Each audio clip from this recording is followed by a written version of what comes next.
સલીમ સમાચારમાં આપનું હાર્દિક સ્વાગત છે। મુખ્યમંત્રી શ્રી ભૂપેન્દ્ર પટેલ શ્રી શ્યામજીની પૂર્ણવર્મા અસ્થિઓને ભારત લાવી અને વડાપ્રધાન નરેન્દ્ર મોદી આઝાદીના લડવૈયાઓને યથાયોગ્ય અંજલિ અર્પણ કરી હતી। કચ્છના બની વિસ્તારમાં ચિંતાપૂર્વ પૂર્ણવર્ષની મંજૂરી કરતા કચ્છના વૈશ્વિક ફલક પર ચમકશે।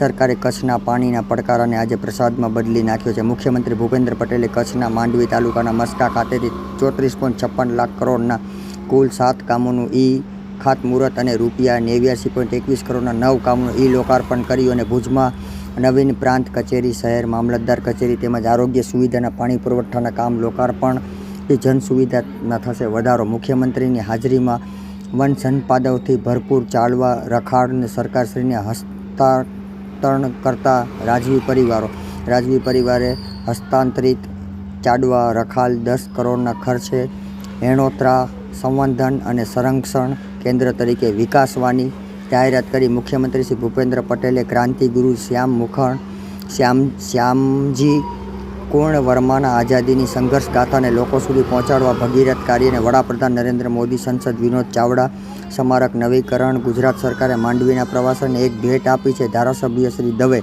રિપોર્ટર રમેશ મહેશ્વરી, માંડવી, કચ્છ, વાત્સલ્યમ।